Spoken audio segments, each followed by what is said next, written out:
या विधानसभेच्या लढ्यामध्ये भरतजी सोनवणे दिलीप दाखल केली दिलीप आहे का नाही आपला मी या ठिकाणी आवर्जून सगळ्यांचं इकडे स्वागत करतो, आपल्या सगळ्यांचा धन्यवाद देतो। आज या विधानसभेमध्ये मोठ्या प्रमाणात आपण सगळे लढत होतो आणि या पूर्ण 18 विधानसभेमध्ये आपण जर बघितलं असेल तर या कल्याण पूर्वमध्ये राष्ट्रीय पातळीवरचे सगळे पदाधिकारी नेते या ठिकाणी आले होते आणि एकीकडे आपण अपक्ष म्हणून आपले सामान्य माणसं आपण सगळे लढत होतो। ही आपली मोठी जीत आहे। एका अपक्षाला हरवायला देशाच्या पातळीवरचे नेते या ठिकाणी येत होते। गोव्याचा मंत्री तर ठाण माणूस 1 महिन्यापासून बसला होता। ही आपली जीत आहे। मी आपल्याला एवढंच सांगायसाठी सगळ्यांना बोलवलं की रोज कार्यालयामध्ये प्रत्येक माझी माय भगिनी असेल, मित्र परिवार असेल, कोण ना कोण येऊन आपला हमारडा फोडतो, डोळ्यामध्ये अश्रू काढतोय।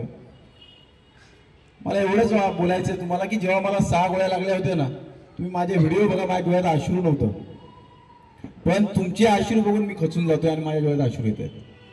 त्यामुळे आपल्याला माहिती असेल, बाळासाहेब ठाकरे नेहमी म्हणायचे लढायचं नाही, रडायचं नाही, लढायचं।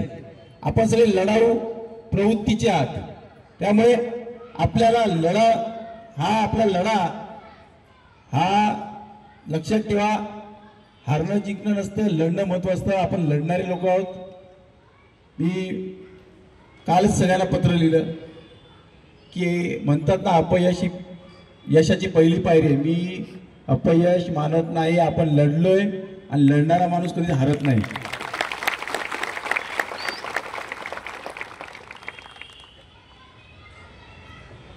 टाइगर मरा नहीं, टाइगर अभी जिंदा है। टाइगर अभी हारा नहीं, टाइगर अभी लड़ा है और टाइगर तब तक लड़ेगा जब तक जीतेगा नहीं। एक लक्षात घ्या, आपण सगळ्यांनी ज्या पद्धतीने मला सहकार्य केलं, आपण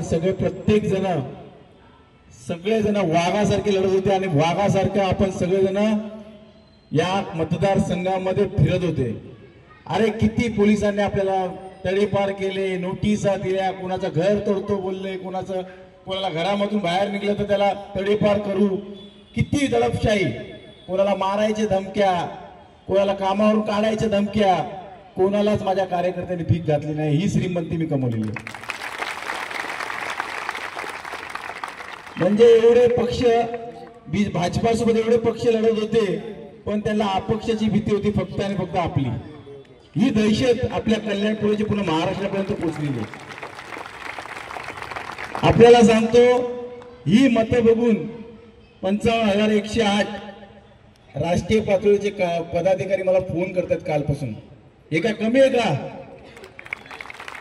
आणि येणाऱ्या काळामध्ये काही दिवसातच मी आपल्या सगळ्यांच्या मनासारखा निर्णय घेणार आहे, आपल्या सगळ्यांच्या हितासाठी निर्णय घेणार आहे, जेणेकरून या कल्याणपुरेची सुधारणा होईल, या कल्याणपुरेचा विकास होईल।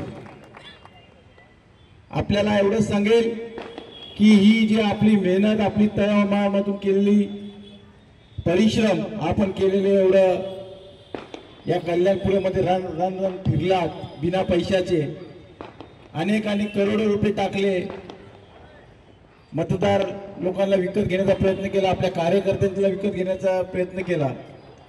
तुम्हाला सांगतो, त्या भाजपाला 40,000पासून सुरुवात करावी लागली, आपल्याला शून्यापासून सुरुवाती करावी लागली आणि शून्यापासून आपण 55,000 पर्यंत आपण मजल मारली।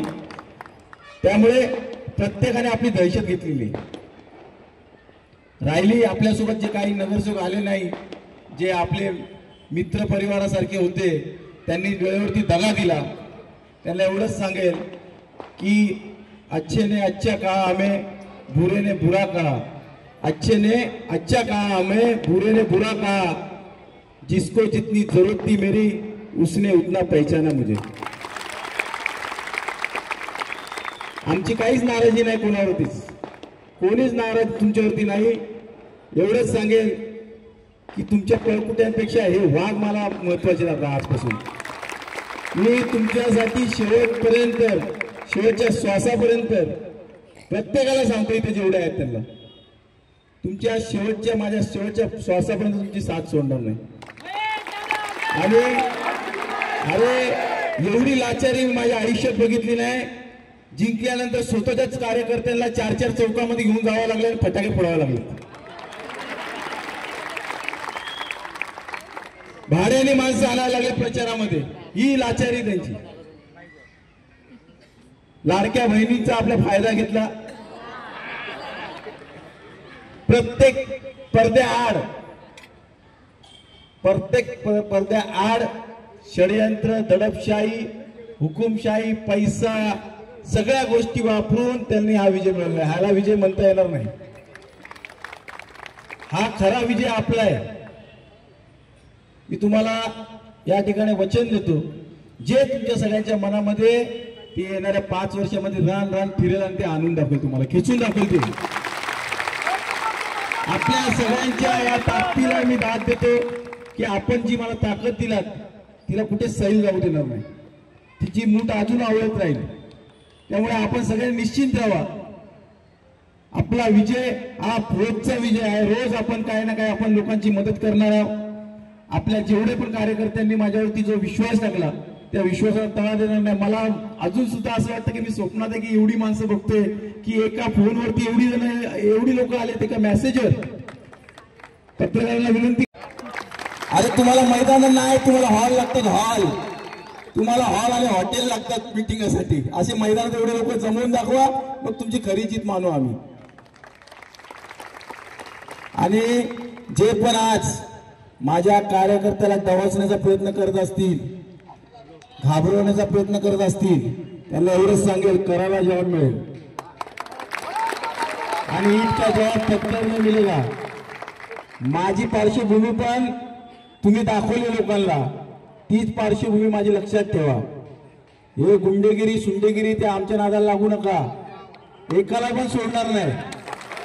माझ्या कार्यकर्त्याला फरिश्ते आलेला सोडणार नाही. तुम्हाला आव्हान देतो. आणि त्याचे सोशल मीडियावरती चटरपटर जे बकबक करतात अशा लोकांना आम्ही भीक घालत नाही. तुमच्यामध्ये दम असेल ना, तुमच्यामध्ये दम असेल ना, या समोर या, 2 हात करा.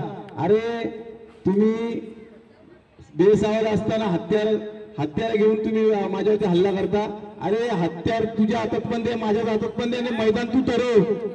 आणि त्या ठिकाणी बघू कोणामध्ये किती दम आहे.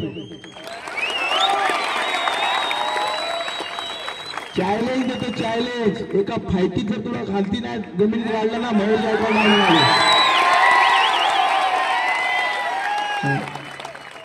अरे आम्ही कुठल्या नेत्यांचा, कुठल्या मोठ्या राजकीय नगरसेवक किंवा कोणाला घेऊन फिरलो नाही. फक्त आमची जरी मरी आईचा आशीर्वाद आणि माझ्या गुंजाईच्या आईचा आशीर्वाद घेऊन लढलोय. त्यामुळे नाद आमचं करू नका. आमच्या नादाला लागलात तुम्ही लक्षात ठेवा. तुम्ही जे आजपर्यंत तुम्ही जे 1ली 2री मध्ये शिकताय ना, त्याचं हेडमास्टर आम्ही होऊन गेलो. मी आपल्या सगळ्याला सांगतो. आता काय सकाळी एकाला कार्यकर्त्याने पकडला, साला तू अशाशी कमेंट टाकतो, तो बोलतो भाई माझा फेक अकाउंट होता. हे असे आहेत ते लोक. आम्ही केलंच नाही बोलतात आणि तिथं उड्या मारतात. मी आपल्या सगळ्यांना एवढंच सांगेन की येणारा काळ हा आपल्या सगळ्यांचा विजयाचा आहे. आपल्या सगळ्यांच्या साथीने, साक्षीने आपण प्रत्येक शहरामध्ये जेवढे वार्ड आहेत त्या ठिकाणी प्रत्येकाने कामाला लागायचंय. जिथे जिथे ज्या ज्या अडचणी असेल त्या ठिकाणी मी येण्यास समर्थ आहे. मग वैद्यकीय कक्षाच्या माध्यमातून एखाद्याचा हॉस्पिटलचा ऑपरेशन असेल, एखाद्याला कोणाला औषध पोचवायचे असतील, कोणाचं घर जळालं असेल, कोणाचं घर पडलं असेल, कोणाचं काही अडचण असली त्या ठिकाणी आपण सक्षमपणे मला फोन